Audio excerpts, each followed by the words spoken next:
Hello friend, SP education में आपका हार्दिक स्वागत है। आज की क्लास में हम लोग बात करने वाले हैं अर्थशास्त्र की बात करने वाले हैं, जिसे हम लोग इंग्लिश में अगर हम लोग बात करते हैं तो इसे इकोनॉमिक्स बोलते हैं। अगर हम लोग आज की क्लास की बात करते हैं तो ये क्लास नंबर जो है वो क्लास नंबर 2 रहने वाली है। अगर आप लोगों ने पिछली क्लास को नहीं देखा है तो आप लोग जरूर देखें। पिछली क्लास को मैंने अच्छी तरीके से आप लोगों को बना के बताया हुआ है कि अर्थशास्त्र क्या होता है। आज की क्लास में हम लोग बात करने हैं अर्थशास्त्र के प्रकार कौन कौन से होते हैं, उन पर जो है डिटेल में अगर हम लोग बात करते हैं तो डिटेल में कैसे लिखेंगे और किस प्रकार से हम लोग तैयारी करने वाले हैं। तो इकोनॉमिक्स की क्लास रहने वाली है। अगर आप लोगों को अच्छी लगती है तो प्लीज़ लाइक जरूर करना। आप लोग टाइप ऑफ इकोनॉमिक्स की बात हम लोग करने वाले हैं। अगर हम लोग थोड़ा सा इंट्रोडक्शन देखना चाहे तो पिछली क्लास में हम लोगों ने जो कल की क्लास की हुई थी तो हम लोगों ने पिछली क्लास में क्या किया था, सबसे पहले हम लोगों ने अर्थशास्त्र का अर्थ जाना था और मैंने अच्छी तरीके से आप लोगों को अर्थशास्त्र का अर्थ के बारे में बताया था। फिर मैंने आप लोगों को आर्थिक क्रिया और अनार्थिक क्रिया के बारे में बताया था कि अर्थशास्त्र में समस्त क्रियाओं को 2 भागों में बांटा जाता है। एक होती हैं आर्थिक क्रियाएं, तो आर्थिक क्रियाएं क्या होती हैं उनको मैंने अच्छी तरीके से बताया, और अनार्थिक क्रिया क्या होती हैं उनको मैंने आप लोगों को अच्छी तरीके से बताया। फिर मैंने आप लोगों को आर्थिक क्रिया के प्रकार बताए थे कि आर्थिक क्रिया के कौन से 4 प्रकार होते हैं। उपभोग, उत्पादन, विनिमय और निवेश, ये 4 प्रकार के होते हैं। उपभोग का मतलब जितना हम यूज करते हैं, उत्पादन का मतलब अगर यूज करेंगे, खाएंगे तो हमें उत्पादन भी करना पड़ेगा, विनिमय का मतलब आदान प्रदान करना पड़ेगा, और निवेश का मतलब पैसे लगाने पड़ेंगे। तो इतना मतलब हम लोगों ने अच्छी तरीके से आप लोगों को बताया था। अगर हम लोग आज की क्लास में बात करने वाले हैं, फिर मैंने आप लोगों को अर्थशास्त्र की प्रगति के बारे में बताया था कि अर्थशास्त्र की प्रगति एक कला है और विज्ञान है। और विज्ञान में अगर पूछा जाता है तो विज्ञान में 2 प्रकार के विज्ञानों को इन्होंने रखा हुआ है, एक वास्तविक विज्ञान और एक आदर्श विज्ञान के रूप में इन्होंने इसको रखा हुआ है। अब हम लोग बात करने वाले हैं कि अर्थशास्त्र की विषय सामग्री के बारे में बात करने वाले हैं, और फिर उसके बाद हम लोग पढ़ेंगे अर्थशास्त्र के टाइप या फिर अर्थशास्त्र को कितने भागों में बांटा गया है और किसने बांटा है, ये बातें भी हम लोगों को मालूम होनी चाहिए। अर्थशास्त्र की विषय सामग्री के बारे में अगर हम लोग कहते हैं तो सब्जेक्ट मैटर ऑफ इकोनॉमिक्स, मतलब कि इसमें क्या क्या हम लोग शामिल करते हैं उनको हम लोगों को अच्छी तरीके से देखना होगा। तो क्वेश्चन में लिखा हुआ है, क्वेश्चन नहीं है, ये हम लोगों की डिटेल में लिखा हुआ है कि विभिन्न अर्थशास्त्रियों ने अर्थशास्त्र के अभिप्राय को एवं अर्थशास्त्र की विषय सामग्री को भिन्न भिन्न रूपों में प्रस्तुत किया है। मतलब कि बहुत से अर्थशास्त्री हैं, मतलब मैंने कुछ कहूँ, दूसरे आदमी कुछ कहें, तीसरे आदमी कुछ कहें, तो इस प्रकार से अर्थशास्त्र के बारे में अलग अलग अर्थशास्त्रियों ने अपने विचार व्यक्त किए हैं और उसकी विषय सामग्री के बारे में भिन्न भिन्न प्रस्तुति दी है। तो विभिन्न अर्थशास्त्रियों के भिन्न भिन्न दृष्टिकोणों को कितने वर्गों में बांटा गया है, इस बात को याद रखिए कि 4 वर्गों में बांटकर हम लोग अर्थशास्त्र की विषय सामग्री का अध्ययन करने वाले हैं। अब आप लोगों से कभी कभी एमसीक्यू में क्वेश्चन पूछे जाते हैं कि ये जो है विचारधारा ये किससे संबंधित है या फिर ये विचारधारा किससे संबंधित है, तो आप लोगों को याद रखना है कि अर्थशास्त्र की विषय सामग्री को 4 वर्गों में बांट के रखा हुआ है। तो विषय सामग्री को हम लोग सबसे पहले देखते हैं कि किस विषय सामग्री में क्या बातें बोली गई हैं।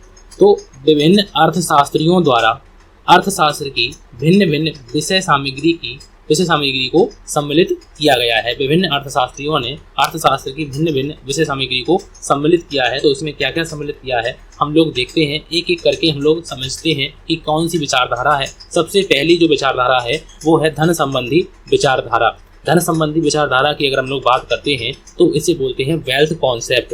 वेल्थ कॉन्सेप्ट किसने दिया था अगर पूछा जाता है तो एडम स्मिथ, जेबी से और सीनियर आदि ने जो धन संबंधी विचारधारा की बात की थी, क्योंकि इन्होंने क्या कहा था कि अर्थशास्त्र जो है वो धन संबंधी अध्ययन करना ही अर्थशास्त्र कहलाता है। इसीलिए इस विचारधारा को क्या कहते हैं, धन संबंधी विचारधारा कह देते हैं।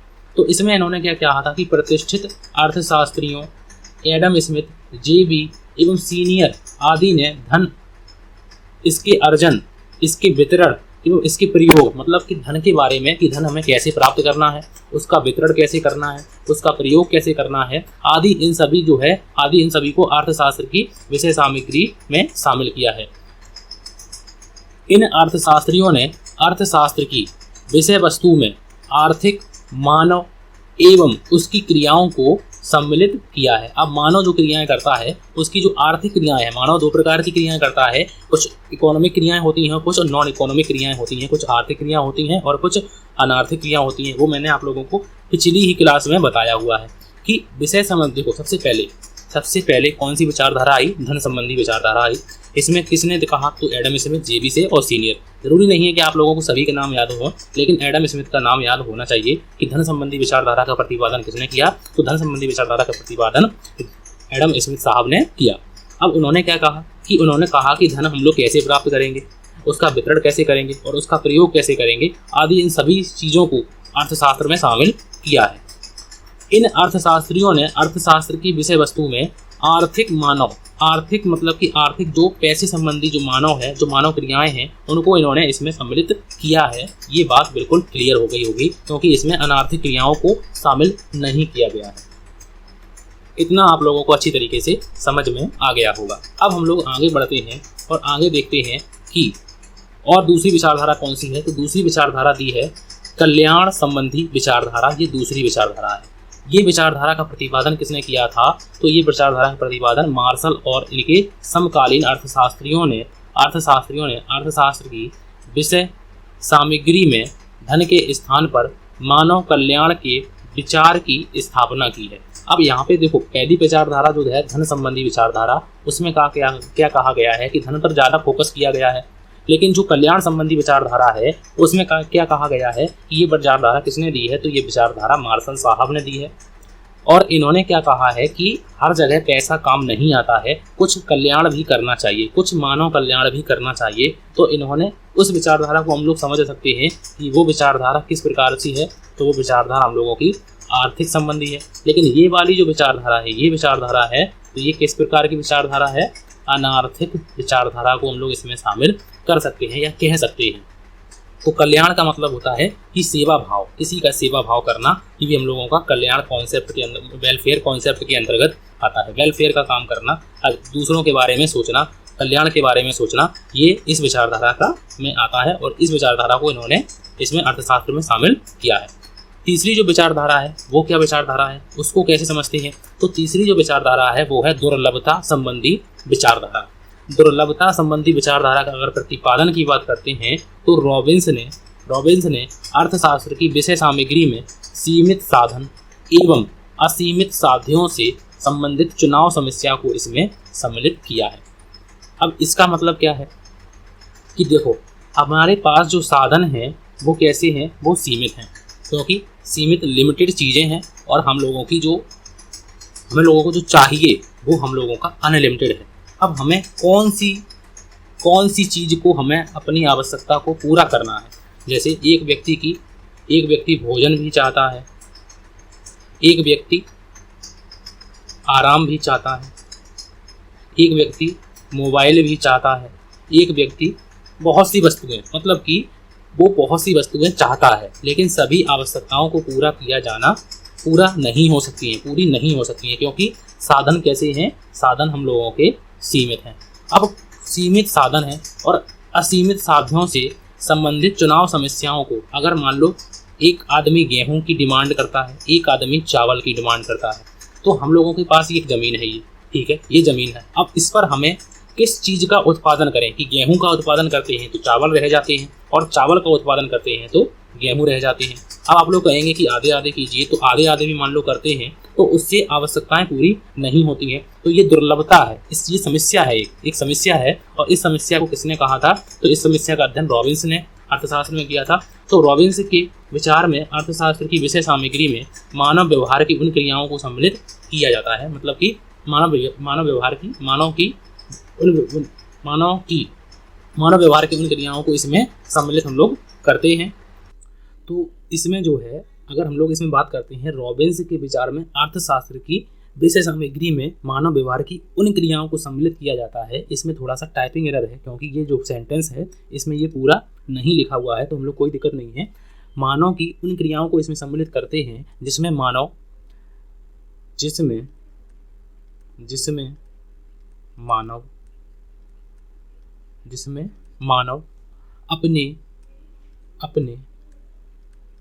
अपने सीमित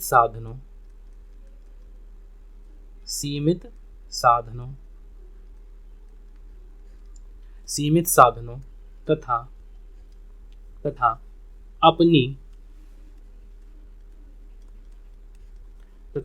अपनी असीमित असीमित आवश्यकताओं को असीमित आवश्यकताओं को असीमित आवश्यकताओं को पूरा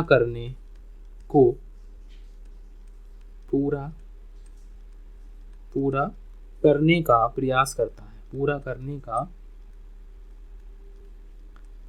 का प्रयास करता है। अगर हम लोग बात करते हैं दुर्लभता संबंधी विचारधारा रॉबिन्स ने दी है। रॉबिन्स क्या कहते हैं कि मनुष्य की आवश्यकताएं असीमित होती हैं और साधन कैसे होते हैं, सीमित होते हैं। तो व्यक्ति उन आवश्यकताओं को पहले पूरी करता है जो ज़्यादा जरूरी होती हैं और उन आवश्यकताओं को बाद में पूरी करता है जो कम जरूरी होती हैं। तो इसमें यही बात कही गई है। उसके बाद नेक्स्ट में लिखा हुआ है जो चौथी विचारधारा है, वो विचारधारा क्या कहती है कि विकास केंद्रित विचारधारा। अब इसमें क्या कहा गया है कि विकास केंद्रित विचारधारा, ग्रोथ कॉन्सेप्ट में क्या कहा गया है कि आधुनिक अर्थशास्त्रियों ने विकास केंद्रित क्रियाओं को अर्थशास्त्र की विषय सामग्री में सम्मिलित किया है। अब ये विचारधारा किसने दी है, तो ये विचारधारा सैमुअल्सन के अनुसार अगर कहना चाहते हैं तो सैमुअल्सन साहब इसके विचारधारा के प्रतिपादक हम लोग मान सकते हैं। सैमुअल्सन के अनुसार अर्थशास्त्र की विषय सामग्री में सीमित साधनों के वितरण एवं आर्थिक विकास दोनों पहलुओं को इसमें सम्मिलित किया गया है। तो मैंने आप लोगों को देखो सिंपल सी बात में 4 बातें बताई। 4 बातें में हम लोग अगर देखना चाहते हैं तो वो मैंने कौन कौन सी आप लोगों को बातें बताई। पहली विचारधारा, दूसरी विचारधारा, तीसरी विचारधारा और चौथी विचारधारा। पहली विचारधारा अगर हम लोग बात करते हैं तो पहली विचारधारा कौन सी है, तो वो है हम लोगों की धन संबंधी विचारधारा। कौन सी विचारधारा है? धन संबंधी विचारधारा। धन संबंधी विचारधारा। अब इसमें क्या कहा गया है, तो इसमें पहले से आप लोगों को मालूम है। अगर हम लोग इसमें बात करते हैं तो इस विचारधारा में क्या कहा गया है, तो इसमें धन पर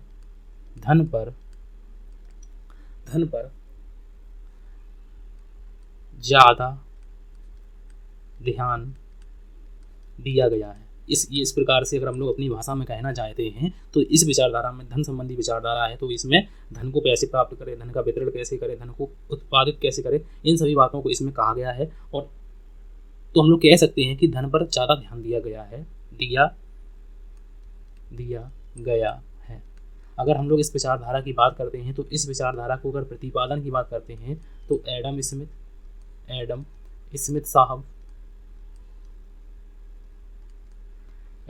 स्मिथ साहब और कौन से हैं, जेबी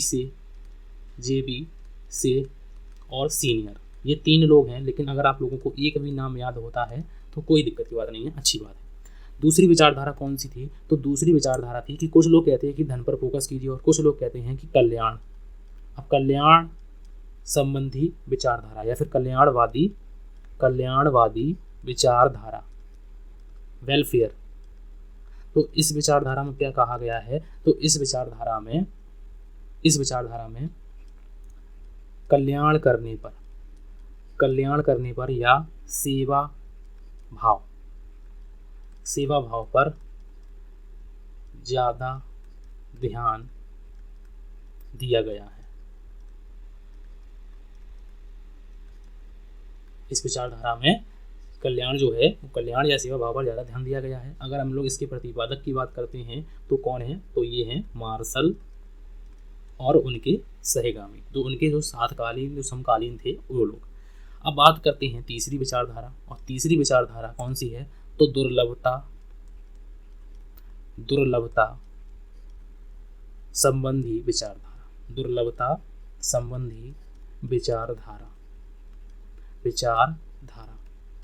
अब ये इसमें कहाँ क्या कहा है कि मनुष्य जो है वो मनुष्य की आवश्यकताएं हैं या फिर साधन कैसे हैं, साधन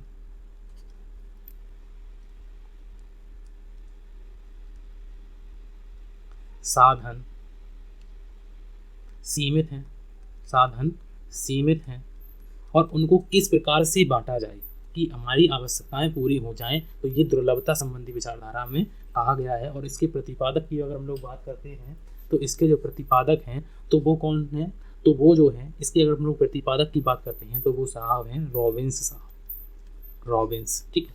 और लास्ट जो है वो विचारधारा क्या है, तो वो है विकास केंद्रित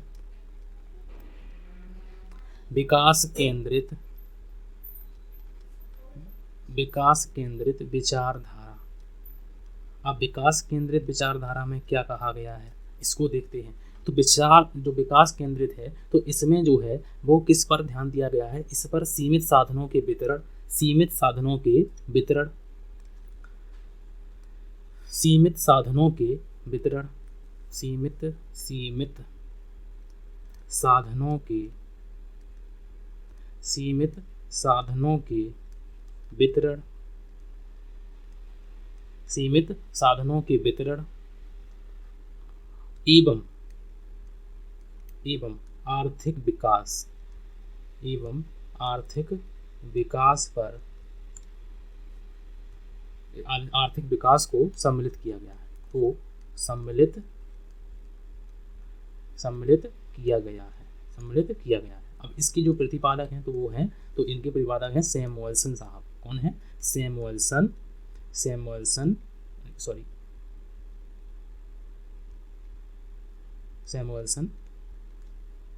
ठीक है। तो इसके प्रतिपादक कौन है? सैमुअल्सन साहब, ठीक है। तो इन बातों को आप लोगों को अच्छी तरीके से याद रखना है। अगर वन लाइनर में नीचे भी अगर हम लोग 4 बातों को अच्छी तरीके से अगर हम लोग को समझ जाते हैं तो भी कोई दिक्कत नहीं है। और आप लोगों को लिखने के लिए तो इतनी बातें तो आप लोग जब एग्जाम में जाएंगे तो आप लोगों को हेडिंग तो याद होनी ही चाहिए, साथ में आप लोगों को कुछ उनकी बातें भी याद होनी चाहिए। धन संबंधी विचारधारा में कुछ नहीं लिखा हुआ है, सिर्फ उनके नाम लिखे हुए हैं और इसमें क्या कहा गया है वो मैंने आप लोगों को नीचे लिख दिया है, ठीक है। तो इतना मैंने आप लोगों को क्लियर कर दिया है कि ये 4 विचारधाराएं थी। विषय वस्तु, अगर अर्थशास्त्र की विषय वस्तु के बारे में पूछा जाता है तो अर्थशास्त्र की विषय वस्तु को हम लोगों ने कितने भागों में बांटा? 4 वर्गों में विभाजित कर रखा है। धन संबंधी विचारधारा, कल्याण संबंधी विचारधारा और दुर्लभता संबंधी विचारधारा, विकास केंद्रित विचारधारा। अब हम लोग बात करते हैं, एक सेकंड इसको सही कर देते हैं, इसमें गलत लिखा हुआ है। सीमित साधन, सीमित, इसमें जो है वो एक सेकंड गलत, साधन सीमित होते हैं तो इसमें किस में कहा गया है? दुर्लभता संबंधी विचारधारा में ये बात कही गई है। तो चलिए अब हम लोग और भी आगे देखते हैं जो हम लोगों को आगे पढ़ना है। तो अब हम लोग बात करने वाले हैं आर्थिक क्रिया के व्यष्टि एवं समष्टि स्तर। तो अर्थशास्त्र को इन्होंने कितने भागों में बांट रखा है? तो अर्थशास्त्र को हम लोग अगर बोल सकते हैं तो अर्थशास्त्र को, आर्थिक क्रिया को, अगर हम लोग आर्थिक क्रिया की बात करते हैं तो वही तो अर्थशास्त्र है। और अर्थशास्त्र में आर्थिक क्रियाओं का अध्ययन व्यक्तिगत स्तर पर अथवा संपूर्ण अर्थव्यवस्था के स्तर पर किया जा सकता है। आर्थिक क्रियाओं के अध्ययन के संदर्भ में नॉर्वे के प्रसिद्ध अर्थशास्त्री रैगनर फ्रेस, इनका नाम याद रखना है कि ये कहाँ के थे, एक बात याद रखनी है। और ये कहाँ के थे? नॉर्वे के थे। और ये जो है इनका नाम क्या था? तो रैगनर फ्रेस इनका नाम था। तो इन बातों को याद रखना है कि इन्होंने अर्थशास्त्र को अर्थशास्त्र की 2 प्रमुख शाखाओं में बांटा है। अर्थशास्त्र को 2 प्रमुख शाखाओं में इन्होंने बांटा है। अब वो कौन कौन सी शाखाएं होती हैं? तो एक है हम लोगों का व्यष्टि अर्थशास्त्र, जिसे हम लोग क्या बोलते हैं? सूक्ष्म अर्थशास्त्र भी कह सकते हैं। माइक्रो इकोनॉमिक्स हम लोग सबसे पहले हम लोग पढ़ेंगे माइक्रो इकोनॉमिक्स, इसको हम लोग पढ़ेंगे। इसे बोलते हैं सूक्ष्म अर्थशास्त्र।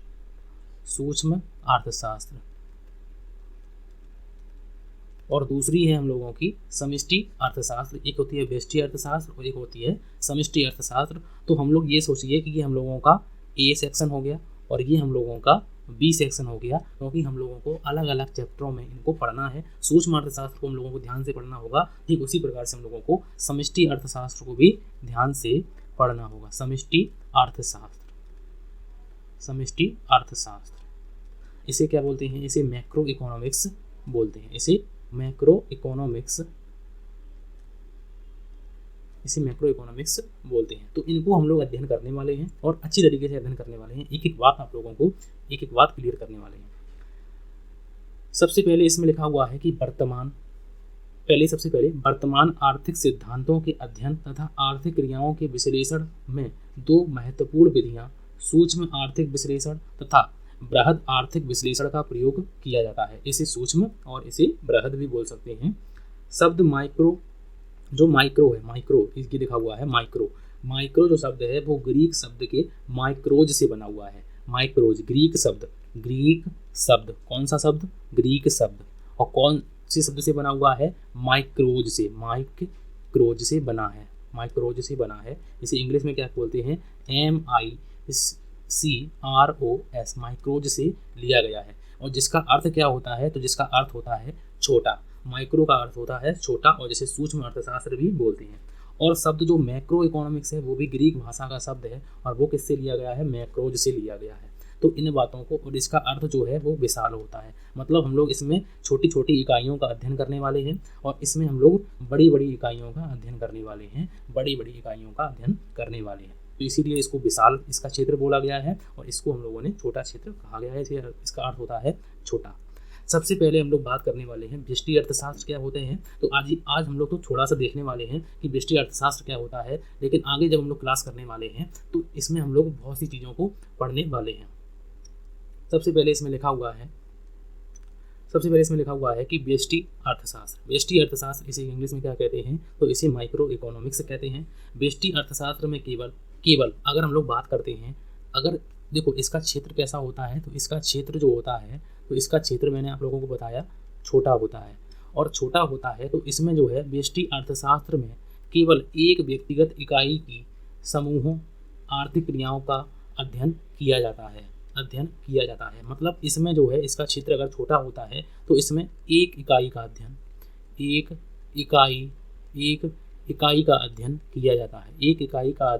किया जाता है। तो इसे हम लोग, या एक इकाई के समूह का अध्ययन किया जाता है, एक व्यक्तिगत इकाई के समूह का अध्ययन किया जाता है। तो इसे हम लोग क्या कहते हैं? इसे हम लोग माइक्रो इकोनॉमिक्स कहते हैं। इसे हम लोग सूक्ष्म अर्थशास्त्र कहते हैं। जब बहुत से लोगों का अगर अध्ययन करना होता है तो हम लोग उसे समष्टि अर्थशास्त्र में हम लोग लेके चलते हैं। जैसे अगर हम लोग बात करते हैं एक व्यक्ति की आय की बात करते हैं, तो एक व्यक्ति की अगर हम लोग आय की बात करते हैं तो ये किसका पार्ट हो गया? तो ये हम लोगों का माइक्रो इकोनॉमिक्स का पार्ट है, क्योंकि इसमें एक इकाई का अध्ययन करते हैं। अगर हम लोग कहते हैं कि अगर हम लोग भारत के या फिर किसी अन्य देश के सभी व्यक्तियों की इकाई का अध्ययन करते हैं, सभी व्यक्तियों की आय का अध्ययन करते हैं, जिसे हम लोग क्या कहते हैं? प्रति व्यक्ति आय कहते हैं। या फिर इसे हम लोग, अगर प्रति व्यक्ति आय पर कैपिटा इनकम, या फिर हम लोग कहते हैं राष्ट्रीय आय। एक व्यक्ति की आय का अध्ययन या फिर पूरे भारत के लोगों की आय का अध्ययन, तो राष्ट्रीय आय कहते हैं उसे। तो इसका क्षेत्र कैसा है? तो इसका क्षेत्र देखिए बड़ा है। राष्ट्रीय आय मतलब नेशनल इनकम। और इसका क्षेत्र कैसा है? तो इसका क्षेत्र छोटा है। तो इसमें हम लोग उदाहरण के लिए एक उपभोक्ता का व्यवहार, एक उत्पादक का व्यवहार, अथवा एक फर्म द्वारा उत्पादन क्रिया आदि अनेक आर्थिक क्रियाएं होती हैं जो व्यक्तिगत आर्थिक इकाई से संबंधित होती हैं, जिनका अध्ययन हम लोग व्यष्टि अर्थशास्त्र में किया जाता है। तो इतनी बात आप लोगों को समझ में आ गई होगी कि माइक्रो इकोनॉमिक्स में हम लोग एक उपभोक्ता, अगर मान लो आप हैं, ठीक है, आपके बारे में हमने अगर कोई जानकारी प्राप्त की है तो आप एक उपभोक्ता हैं। कौन है? आप एक उपभोक्ता हैं। जो वस्तु का यूज करता है उसे हम लोग क्या कहते हैं? तो उसे हम लोग उपभोक्ता कहते हैं। तो हम लोग जो हैं एक उपभोक्ता हैं। तो एक उपभोक्ता के बारे में अगर अध्ययन करते हैं तो वो किस में आएगा? तो वो आएगा व्यष्टि अर्थशास्त्र में। और बहुत से उपभोक्ताओं का अध्ययन करते हैं तो वो किस में आएगा? तो वो आएगा हम लोगों का समष्टि अर्थशास्त्र में। अगर हम लोग एक उत्पादक जो उत्पादन करता है, एक उत्पादक का अगर अध्ययन करते हैं तो वो व्यष्टि अर्थशास्त्र में आएगा। और अगर हम लोग भारत में, जैसे मान लो कि अगर हम लोग एक व्यक्ति के रोजगार की बात करते हैं, एक व्यक्ति के रोजगार की अगर हम लोग बात करते हैं तो वो किस में आएगा? तो वो हम लोगों का व्यष्टि अर्थशास्त्र में आएगा। और अगर हम लोग कुल रोजगार की बात करते हैं, कुल रोजगार की बात करते हैं तो वो किस में आएगा? तो वो समष्टि अर्थशास्त्र में आएगा। तो समष्टि अर्थशास्त्र में संपूर्ण अर्थव्यवस्था के स्तर पर आर्थिक क्रियाओं का अध्ययन किया जाता है। करते जरूर हैं दोनों में, देखो दोनों में हम लोग आर्थिक क्रियाओं का अध्ययन करते हैं, लेकिन इसका क्षेत्र जो है वो छोटा होता है और इसका क्षेत्र बड़ा होता है। उदाहरण के लिए समष्टि अर्थशास्त्र में राष्ट्रीय आय, राष्ट्रीय बचत, राष्ट्रीय विनियोग, कुल रोजगार, कुल उत्पादन, सामान्य कीमत पर स्तर आदि का अध्ययन हम लोग इसमें करते हैं। तो ये हम लोगों का पार्ट 2 रहने वाला है और ये हम लोगों का पार्ट 1 रहने वाला है, क्योंकि अब हम लोग यहाँ से व्यष्टि अर्थशास्त्र को पढ़ने वाले हैं। अगर आप लोगों से पूछा जाता है कि व्यष्टि अर्थशास्त्र से आप क्या समझते हैं, तो आप लोग इन बातों को अच्छी तरीके से लिख सकते हैं कि व्यष्टि अर्थशास्त्र में केवल एक व्यक्तिगत इकाई की समूह आर्थिक क्रियाओं का अध्ययन किया जाता है। तो उदाहरण के लिए एक उपभोक्ता का व्यवहार, एक उत्पादक अथवा एक फर्म द्वारा उत्पादन क्रिया आदि अनेक ऐसी आर्थिक क्रियाएं करते हैं, तो हम लोग वो व्यक्तिगत आर्थिक इकाई से संबंधित होती हैं, जिनका अध्ययन हम लोग व्यष्टि अर्थशास्त्र में करते हैं। तो इतनी बात आप लोग अच्छी तरीके से अपने एग्जाम में लिख सकते हैं, कोई दिक्कत की बात नहीं है। अगर हम लोग बात करते हैं व्यष्टि अर्थशास्त्र की विशेषताएं, व्यष्टि अर्थशास्त्र जिसे हम लोग सूक्ष्म अर्थशास्त्र कह सकते हैं, तो सूक्ष्म अर्थशास्त्र की विशेषताएं, तो इसमें जो है बहुत सी विशेषताएं हैं, तो उनको मैंने आप लोगों को लिख दिया है। 3-4 हम लोगों ने, होती तो 4-5 हैं, लेकिन मैंने आप लोगों को जो विशेषताएं हैं उनको मैंने अच्छी तरीके से आप लोगों को लिख दिया है। और भी बहुत सी चीज़ें हैं, लेकिन वो मैं आप लोगों को अगली क्लास में कराने वाला हूँ। सबसे पहले हम लोग बात करते हैं कि व्यष्टि, जिसे सूक्ष्म अर्थशास्त्र कहते हैं, की प्रमुख विशेषताएं निम्नवत हैं। तो व्यष्टि जो है, जिसे अर्थशास्त्र कहते हैं, व्यष्टि को सूक्ष्म अर्थशास्त्र कहते हैं, इसकी प्रमुख विशेषताएं निम्नलिखित हैं। तो इसकी पहली विशेषता क्या है कि इसमें व्यक्तिगत आर्थिक इकाइयों का अध्ययन करते हैं। वो मैंने अभी आप लोगों को बताया है कि इसमें एक चीज़ की, एक इकाई का, एक व्यक्तिगत आय का अध्ययन करते हैं, व्यक्तिगत उत्पादन का अध्ययन करते हैं, व्यक्तिगत का मतलब पर्सनल, पर्सनल का मतलब एक व्यक्ति, उपभोग का अध्ययन करते हैं, व्यक्तिगत लागत का अध्ययन करते हैं, आदि घटकों की व्याख्या की जाती है। तो पहली विशेषता क्या हो गई कि इसमें व्यक्तिगत आर्थिक इकाइयों का अध्ययन हम लोग करते हैं। दूसरी विशेषता क्या है कि अति सूक्ष्म चरों का अध्ययन करते हैं। अति सूक्ष्म चर मतलब कि वेरिएबल, वेरिएबल्स का मतलब होता है कि कोई इकाई है उसमें से हम लोग सबसे छोटी इकाई का अध्ययन करते हैं और बड़ी इकाइयों को हम लोग समष्टि अर्थशास्त्र में अध्ययन करने वाले हैं। तो ये इसकी दूसरी विशेषता है कि सूक्ष्म आर्थिक विश्लेषण अर्थव्यवस्था के छोटे छोटे चरों का अध्ययन करता है, जैसे एक फर्म के बारे में, एक उद्योग के बारे में, एक उपभोक्ता के बारे में, एक उत्पादक के बारे में आदि। ये सभी के सभी सूक्ष्म चर होते हैं। और बहुत से उपभोक्ताओं के बारे में अगर हम अध्ययन करते हैं, बहुत से उद्योगों के बारे में अध्ययन करते हैं, या भारत के पूरे उद्योगों के बारे में अध्ययन करते हैं, बहुत सी संस्थाओं के बारे में अध्ययन करते हैं, तो वो सभी समष्टि अर्थशास्त्र में हम लोगों का आ जाता है। अब हम लोग बात करते हैं तीसरी जो विशेषता है उसकी बात अगर हम लोग करते हैं, तो व्यक्तिगत कीमत निर्धारण का अध्ययन। व्यक्तिगत कीमत निर्धारण का हम लोग इसमें अध्ययन करते हैं। ये भी इनकी एक विशेषता है कि सूक्ष्म आर्थिक विश्लेषण में मांग एवं पूर्ति दशाओं के आधार पर व्यक्तिगत इकाइयों की कीमत का निर्धारण किया जाता है। इसमें हम लोगों से क्या कहा गया है कि सूक्ष्म आर्थिक विश्लेषण में, मतलब कि व्यष्टि अर्थशास्त्र में, मांग का और पूर्ति दिशाओं के आधार पर व्यक्तिगत इकाइयों की कीमत का निर्धारण इसमें किया जाता है। तो ये इनकी तीसरी विशेषता है। जैसी एक और विशेषता, 2 और विशेषताएं होती हैं, लेकिन मैंने आप लोगों को 2-3 विशेषताएं तीन कराई हैं, तो इसमें से आप लोगों को तीनों याद हो गई होंगी कि इसमें व्यक्तिगत इकाइयों का अध्ययन किया जाता है, इसमें अति सूक्ष्म चरों का अध्ययन करते हैं, और इसमें लागत में, इसमें जो है अगर हम लोग तीसरी विशेषता की बात करते हैं तो इसमें व्यक्तिगत कीमत निर्धारण का अध्ययन हम लोग इसमें करते हैं। अगली क्लास में जब हम लोग करने वाले हैं तो व्यष्टि या फिर सूक्ष्म अर्थशास्त्र के क्षेत्र के बारे में जानेंगे और उनकी शाखाओं के बारे में जानने वाले हैं। तो अगली क्लास में आप लोगों से बस रिक्वेस्ट है कि आप लोग एसपी एजुकेशन चैनल को जरूर सब्सक्राइब कर लें, और अगर वीडियो अच्छा लगता है तो प्लीज़ लाइक ज़रूर कर दिया करें आप लोग। मैं आप लोगों के लिए ऐसे ही आगे क्लासें बनाता रहूँगा। आप लोगों को मैंने अकाउंट की भी क्लासें करवाई हैं, 7 क्लासें लगभग में हो चुकी हैं, आप लोगों की क्लास 7 हो चुकी हैं। बहुत ही जल्दी आप लोगों को 8, 9, 10 ऐसे करके आगे क्लासें मिलने वाली हैं। बस आप लोगों से रिक्वेस्ट है कि एसपी एजुकेशन चैनल को जरूर सब्सक्राइब करें। तो आज की क्लास में थैंक यू फॉर वॉचिंग।